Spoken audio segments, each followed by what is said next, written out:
Are you ready for the word? Yes, sir. And let's move on. Into Galatians chapter 3, we've looked at the first 9 verses. This morning we're going to pick up in verse 10. We're going verse by verse, so I'll just read them one at a time. Galatians 3:10.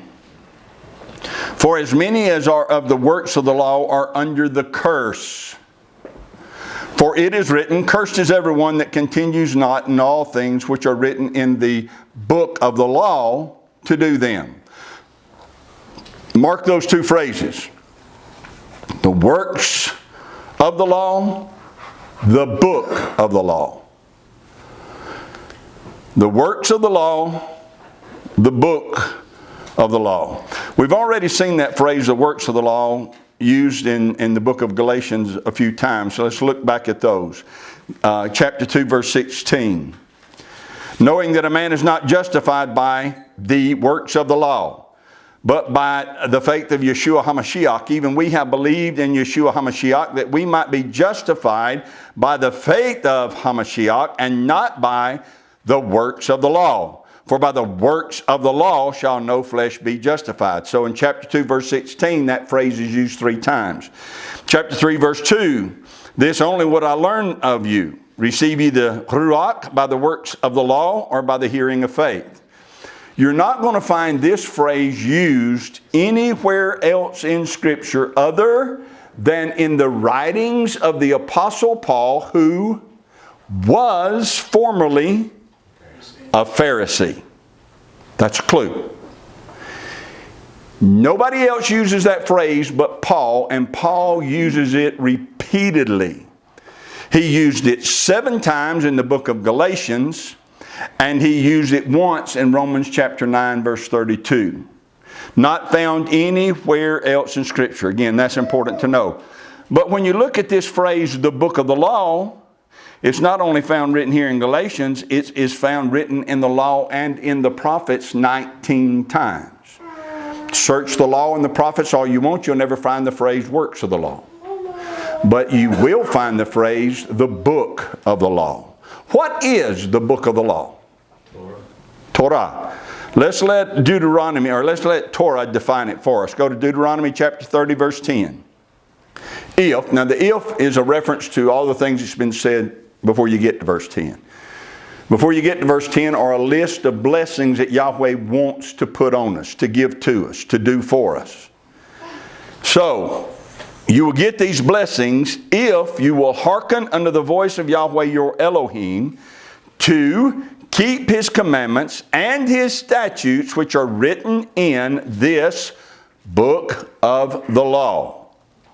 And if you turn unto Yahweh your Elohim with all your heart and with all your soul.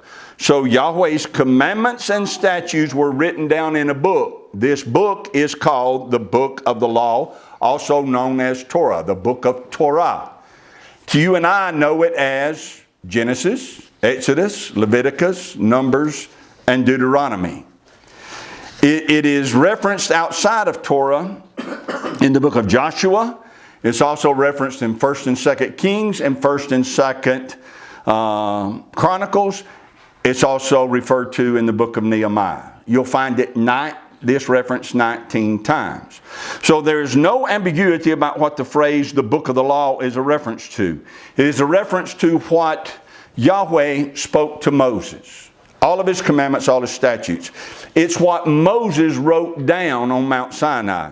It is what Moses placed in the Ark of the Covenant. We're told that the book of the law, not just the tablets of stone, but the book of the law was put into the Ark of the Covenant. It's what Yahweh told Joshua to meditate on day and night. This book of the law shall not depart out of your mouth, okay? It is the book that was found in the days of Josiah, the young king, that brought revival to the land. When they found that book and read it to him, he rent his clothes because he knew they hadn't been doing what the book of the law told them to do. It's the book that Nehemiah had Ezra, the priest, read and teach to the people while they rebuilt the walls around Jerusalem. The book of the law is Torah. Torah is instruction from Yahweh to His people. So now go back to Galatians chapter 3, verse 10, and let's reread that verse. Many as are of the works of the law are under the curse. For, or because, it is written, cursed is everyone that continues not in all things which are written in the book of the law to do them. Now, if you think that both phrases refer to the same document, then verse 10 is saying that keeping Torah will cause you to be under a curse. Yeah. But the evidence that they do not refer to the same document is overwhelming. Here's what I mean. I'm going to go over it one more time. The phrase, the work of the law, is not found anywhere in the Bible except in the writings of a man who once was a Pharisee, who is combating Pharisees who were trying to have influence on Gentile converts. That's our clue. A Pharisee who in Galatians 1 explained what that meant. He explained what it meant to be part of the Jews' religion. A Pharisee refers to the works of the law as he's combating people who live by the works of the law. The second evidence that we have that it refers to a separate document is that Paul used this term repeatedly, demonstrating that he not only was familiar with a document called the works of the law, but he fully knew that his readers were familiar with that document as well. The third evidence we have is the fact that when the scrolls were found in the Qumran caves, among the biblical scrolls was found a document that was given this designation. It is today referred to by scholars as 4QMMT. They found a document, a scroll, that they have put upon it this designation. It is 4QMMT, which means it was found in the fourth cave. 4QMMT. And when you unroll that scroll, the title of the document is The Works of the Law. So when you read verse 10, we have to understand that Paul is talking about and contrasting two different documents. I want to illustrate that for you this morning. When he refers to the book of the law, what is he referring to? He is referring to, I didn't have a scroll, I just made this. He is referring to Torah. Torah is also known as the law. Torah is also known as instruction. Instruction we get from YAHWEH. It's also known as what Moses wrote down. The writings of Moses. It's also known as the law of liberty. It is called just, holy, and good. It's called truth. It is called the book of the covenant in other places. And as we see here and see in 19 other places, it is called the book of the law. But you contrast that with what Paul's referring to in verse 10 and then referred to in Galatians 2, referred to in Romans 9. Contrast that with the document called the works of the law. Now, the works of the law was a document that existed. It's also called the oral law because before it was written down, it was passed from generation to generation by word of mouth. And only the select elite few knew those things, and they lied and said that YAHWEH gave them to Moses. Moses couldn't write it all down, so he passed it on to others, who passed it on to others, who passed it on to others. All of that is a lie, but it's called the oral law. It's also referred to in the Gospels as the tradition of the elders or the tradition of the fathers. It's also called the rabbinical law. It's also called Talmud. It's also referred to as Mishnah. But all of these things are what Paul is referring to when he talks about the works of the law. There is Torah, which is what? The book of the law. Torah is the book of the law. This is a document that contains the works you have to do to keep Torah. Listen to me. This is the law. This is the works you do to keep this. This came from YAHWEH to Moses. This came from man. Theorizing all the different things you have to do to be able to do this. This is a lot thinner than this. In the Talmud, there are 24 chapters alone on how to keep the fourth commandment. Torah says, remember the Sabbath day to keep it holy. 6 days shall you labor and do all thy work. But the seventh day is a Sabbath of rest. They wrote 24 chapters on how to do that. They defined work or separated work into 39 different categories. So you not only have the list of all of these laws they had come up with, the works of the law, you not only have all of these categories they came up with, but then you have all of the rabbis offering commentary on those laws. This document is huge. Okay? So, let me just share with you some of the things you'll find in that document. All right? They separate work into 39 categories. I'm not going to go over all 39, but let me just share with you a few. Work could be referring to reaping. They define reaping this way. Reaping is the removing of all or any part of a plant from its source of growth. All or any part of a plant from its source of growth. Well, you and I would know that we ought not go reap our fields on Sabbath, right? But they said all or any part. You remember when the disciples were walking through the field on the Sabbath day and they were hungry? And they were pulling off the grains of wheat and rubbing it in their hand? They broke two laws according to the works of the law. One, they reaped because they broke off a part of a plant from its source of growth. The second law they broke was winnowing. Winnowing is separating the grain from the husk. They've broken two laws. That's the reason the Pharisees had a come apart about it. Not because they broke Torah, but because they broke this oral law, tradition of the elders, tradition of the fathers. Reaping, dissection. Dissection is defined as reducing a fruit or vegetable in size for a productive purpose. That is, you could not chop veggies for a salad on the Sabbath. You could not slice an apple into smaller pieces on a Sabbath. Kneading, K-N-E-A-D-I-N-G.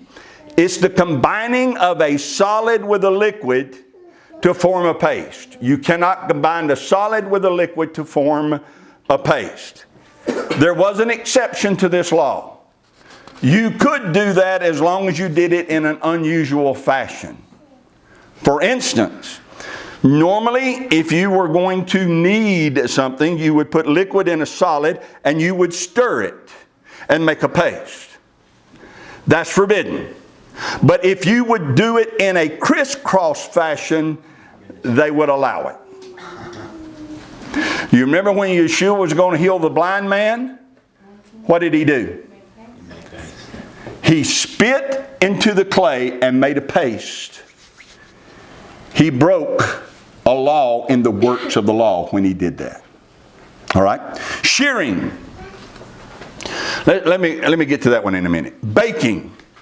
You can't heat up food. You got to eat it cold. Tying. There were some knots you could tie, some you could not tie. There were some knots you could untie, there were some knots you could not untie. You'd have to check with the Pharisees to find out which one was which. Writing. See, some of you taking notes this morning, you broke the law according to the Talmud. You could not write on the Sabbath. Because writing was considered creating. No creating. YAHWEH stopped creating on the seventh day. Neither can you create on the seventh day. You could erase as long as it was one letter. You could not erase 2 letters or more. Extinguishing. If your house caught on fire, you could not put it out. Unless putting it out would save somebody else's life. Carrying. They identified 4 different domains: public, private, open, and exempt. You may not carry anything heavier than a dry fig from one domain to the other. In other words, I couldn't bring, Marie brought in a basket full of food from our house to this house. That broke the Talmud when she did that. Yeah. Okay? You could not leave your dwelling carrying an apple or even chewing food still in your mouth or gum still in your mouth. You could chew it in your house. When you walked outside those doors, you would be breaking the law if you were still chewing it when you left your domain. If you think that the way of righteousness is to follow all of the instruction found in this document known as the works of the law, you are under a curse. If you think following all of the instruction in this document are the way to righteousness, Paul said, you're under a curse. Now, why would that put somebody under a curse? How could that possibly put you under a curse if all you're doing is trying to make sure you obey Torah? How in the world could that put you under a curse? Adding to and taking away. He explained it, exactly. He explained it in the very next phrase. For, you see that? Because. Here's the reason you're under a curse. For it is written, cursed is everyone that continues not in all things which are written in the book of the law. Torah. Get this point. This is vital. You cannot keep Torah by following the works of the law. Listen and remember what Yeshua said concerning that document in Mark chapter 7. In Mark chapter 7, verse 8, he said, you lay aside Torah that you might keep your traditions. He's referring to that document. You lay aside. The word lay aside means you forsake it and send it away. You forsake and send away Torah so that you can keep the instruction found in the works of the law. In verse 9 of Mark 7, he said, you reject Torah. Reject means to neutralize it so as to be able to violate it. Neutralize it, then violate it. In order to keep the works of the law, you have to neutralize and violate certain Torah instruction. We would find examples of that in our day and time by people who don't want to just violate the 4th commandment. But they are going to violate the 4th commandment. So what do they have to do before they can violate it? They have to neutralize it.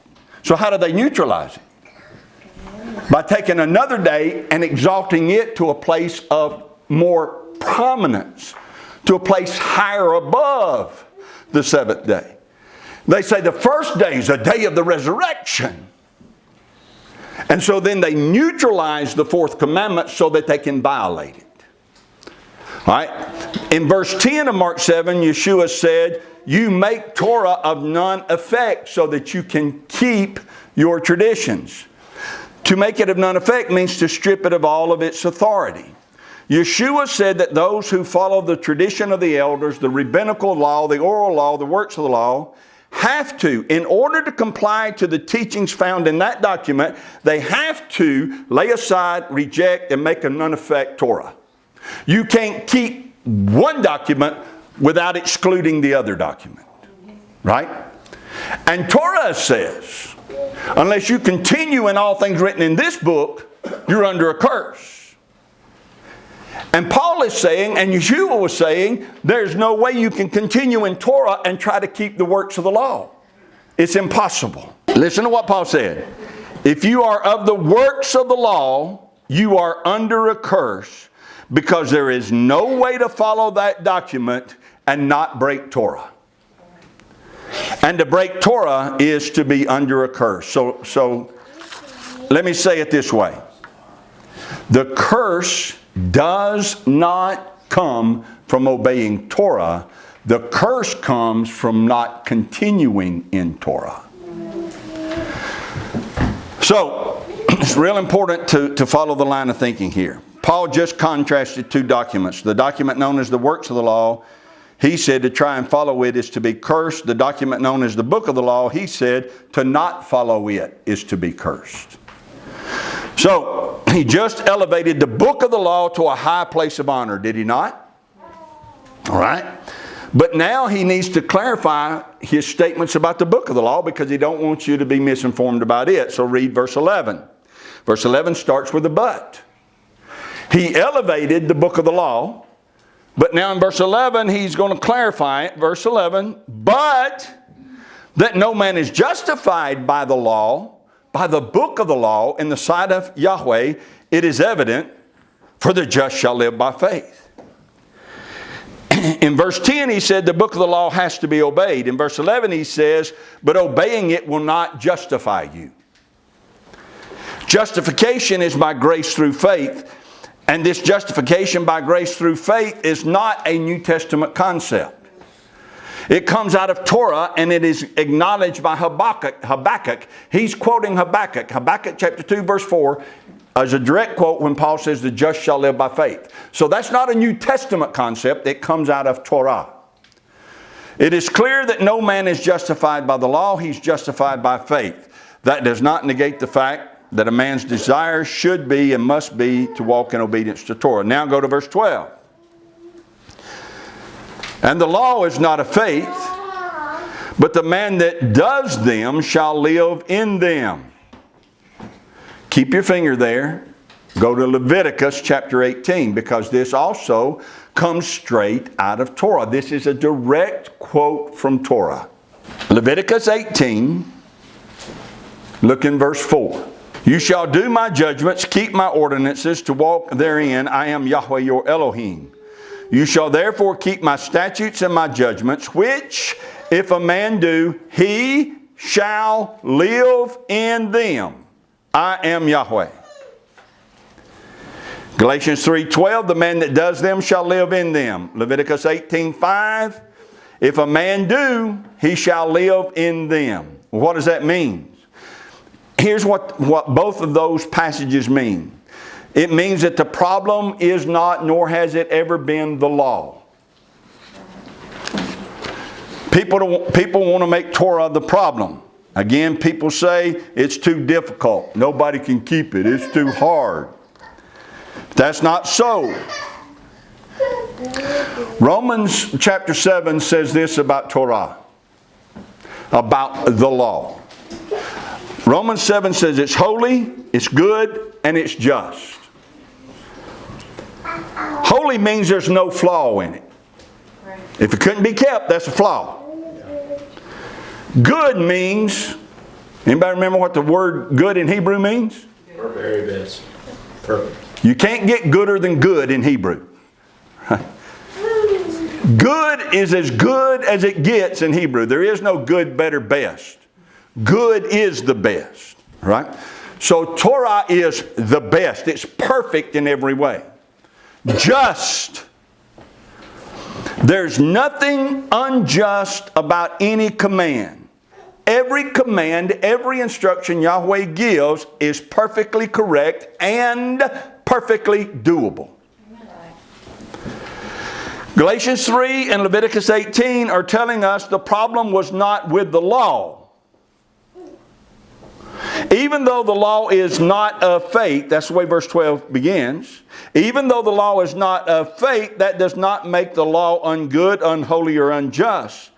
The law brings life and blessing to any man that will do them. The problem is man chooses not to. And when he makes that choice, there are only two consequences for making that choice. The man that does them shall live in them. But when a man chooses to not do them, there are two consequences to that choice. Consequence number one is he will die in his rebellion and face the wrath of his Creator. Or consequence number two is he can seek, find, and accept the mercy of his Creator, who even though he told him not to, and even though it was possible for him not to, the Creator who saw him do it anyway is willing to show him mercy and offer him forgiveness on conditions. So either you die in that rebellion, or you seek for mercy from your Creator, and you get redeemed from the curse that comes on you by grace through faith. Which the next verse explains, Galatians 3:13. HaMashiach has redeemed us from the curse of the law, being made a curse for us. For it is written, cursed is everyone that hangs on a tree. It's hard for me to comprehend how people can misread that verse. Men have twisted it to say the Messiah redeemed us from the law, which was a curse. And that's not what it says at all. He redeemed us from the curse of the law. What is the curse of the law? Death. The curse, exactly, thank you. The curse of the law stated in verse 10. Cursed is everyone that continues not in all things which are written in the book of the law to do them. So the curse of the law is if you don't do them, then death. You are cursed. You are under the penalty of death. When the law is transgressed, the result is a curse, the sentence of death. That comes straight out of Deuteronomy, comes straight out of Torah. Deuteronomy 27:26 says this, cursed be he that confirms not all the words of this law to do them, and all the people shall say, Amen. Cursed be he that confirms not, and this Hebrew word translated confirm could also be translated continue, could also be translated perform. So in Galatians 3, he is quoting Deuteronomy 27:26, cursed be he that continues not in all the words of this law to do them. So let's go back and look at this. In verse 11, he said, the just shall live by faith. In verse 12, he said, the law is not of faith. In verse 13, he says, HaMashiach has redeemed us. That's what we must believe and accept in order to be justified. That he paid the penalty of the curse which was upon us. He took that curse and bore it as if he was the one who was guilty of transgressing Torah. Now look in verse 14. That the blessing of Abraham might come on the Gentiles through Yeshua HaMashiach, that we might receive the promise of the Ruach through faith. Paul's writing to Gentiles who have come into the faith. They're being attacked by Judaizers who are telling them that now that they have come into the faith, they need to follow the instructions found in the works of the law in order to become children of Abraham. If you're going to be real children of Abraham, these are all the things you need to do. Paul's saying to these Gentile converts, that is not correct. Paul is saying to them, you were redeemed by Yeshua, that the blessing of Abraham might come on you through Yeshua, and that you might have the promise of the Ruach living in you. The works of the law is a document that was created by and adhered to by leaders in what Galatians 1 called the religion of the Jews, or the Jews' religion. That document was enforced by the Judaizers with great zeal. It was believed to be the only way a man could be considered to be right in the sight of Yahweh. Paul is arguing against that document and saying, keeping the works of the law is not what keeps you right in the sight of Yahweh. To even be able to keep that document, the works of the law, would mean that you would have to lay aside, reject, and make a none-effect Torah. That brings a curse on you. So what the point that Paul's making in verse 10, 11, 12, 13, and 14, the point that Paul is making is, rather than the works of the law making you righteous, the works of the law actually cause you to be cursed. He's saying right the opposite of what the Pharisees are saying. The Pharisees are saying in order to be righteous, you need to follow these. Paul's saying if you follow those, you're going to get cursed. Paul's also making the point, the just shall live by faith. And faith is not of the law, but the man who does them shall live in them. So the law is not at fault. Faith comes into effect not because the law could not be kept. Faith comes into effect because men choose not to keep it. And now they have to turn to their Creator in faith, receiving mercy from Him because they willfully disobeyed Him. Yahweh did not have to show us mercy. The covenant did not obligate Him to show us mercy. He said, I set before you life and death. Choose life. He did not put Himself under any obligation in that covenant to say, well, if you choose the other way, I'll see what I can do for you.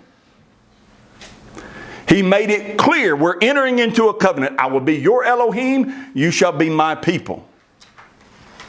If you obey me, these blessings will come on you. If you disobey me, these curses will come on you. In no way did He obligate Himself to show any mercy.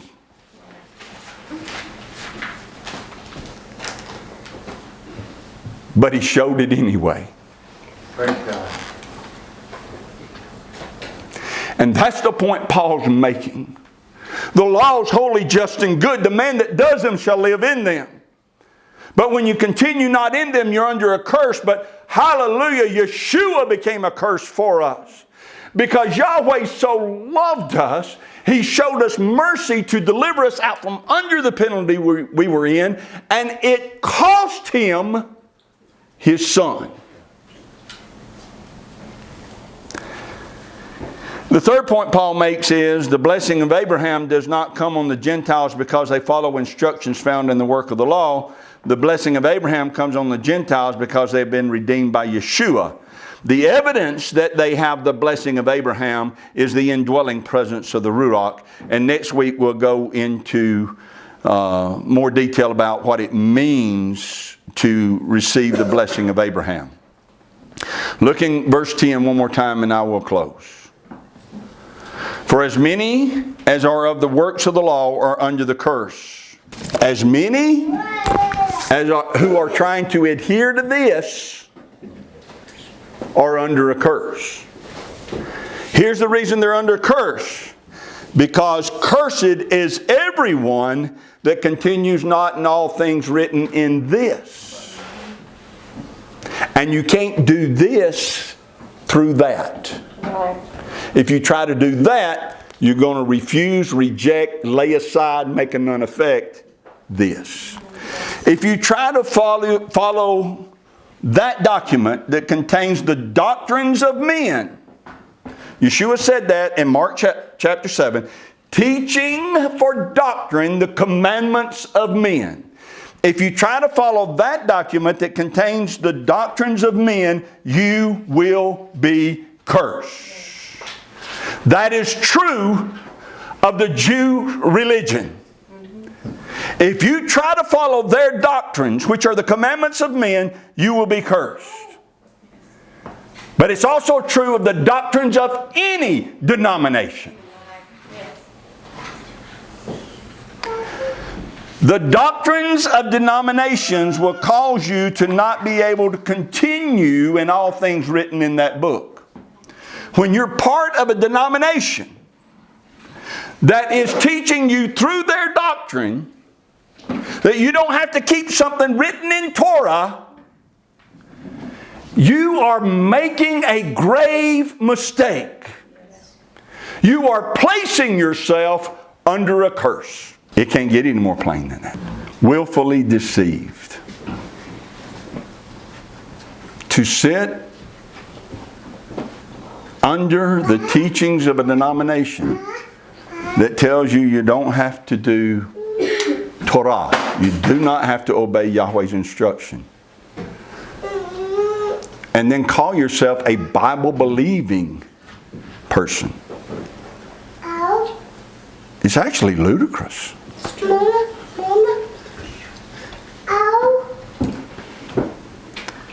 Yahweh bless you and keep you. Yahweh make His face shine upon you and be gracious to you. Yahweh lift up His countenance upon you and give you peace. As His name is put upon you, so shall He Himself bless you.